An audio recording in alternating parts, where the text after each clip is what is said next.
Hi అండి, అందరికీ నమస్తే. Welcome back to our channel. నేను మీ అంచు. ఈరోజు మన వీడియోలో అందరికీ ఎంతో ఇష్టమైన ఉలవచారు చాలా సింపుల్గా మంచి రిచ్ ఫ్లేవర్తో ఎలా ప్రిపేర్ చేసుకోవాలో మీకు చూపించబోతున్నానండి. అమ్మ ఉలవచారు చాలా సింపుల్గా చేస్తారండి. సూపర్ టేస్టీగా ఉంటుంది. అసలు తిన్న కొద్దీ తినాలనిపిస్తుంది. నేనైతే ఉట్టి ఉలవచారే అలా తింటానన్నమాట. అంత బాగుంటుంది. మళ్ళీ లేట్ చేయకుండా ఎలా ప్రిపేర్ చేసుకోవాలో ప్రాసెస్ చూసేద్దాము.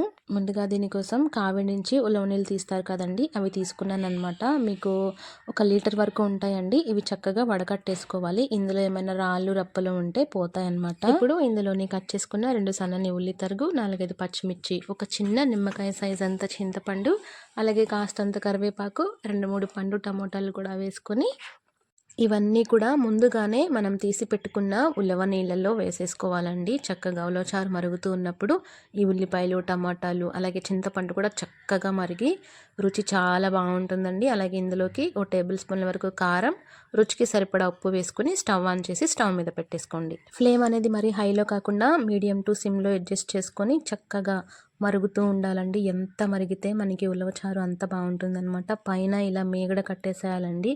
మనకి చిక్కటి ఉలవ నీళ్ళు అయితేనే చాలా బాగుంటాయి. ఆర్టిఫిషియల్గా దొరికేవి అంత బాగోండి. మనం లీటర్ నీళ్లు తీసుకున్నామండి. ఇవి మరిగేసరికి 1/2 లీటర్ వరకు వచ్చాయన్నమాట. ఇలా మరిగితేనే రుచి చాలా బాగుంటుంది.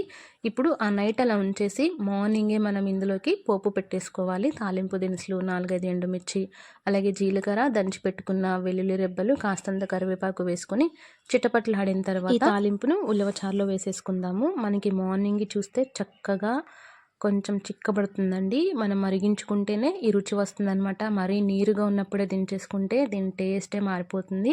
మనం వేసుకున్న ఉలవ నీళ్ళు సగం అయిపోవాలండి. అలా మరిగించుకుంటే బాగుంటుంది. ఇది మాత్రం ఖచ్చితంగా మీరు గుర్తుపెట్టుకోవాలి. చూసారు కదండి, నైట్ అంతా అలా వదిలేస్తే చక్కగా చిక్కపడింది. ఇప్పుడు ఇందులోకి తాలింపు పెట్టేసుకొని మంచిగా వేడి అన్నంలో తింటే రుచి చాలా బాగుంటుందండి. ఇది 2-3 రోజుల వరకు నిల్వ ఉంటుంది.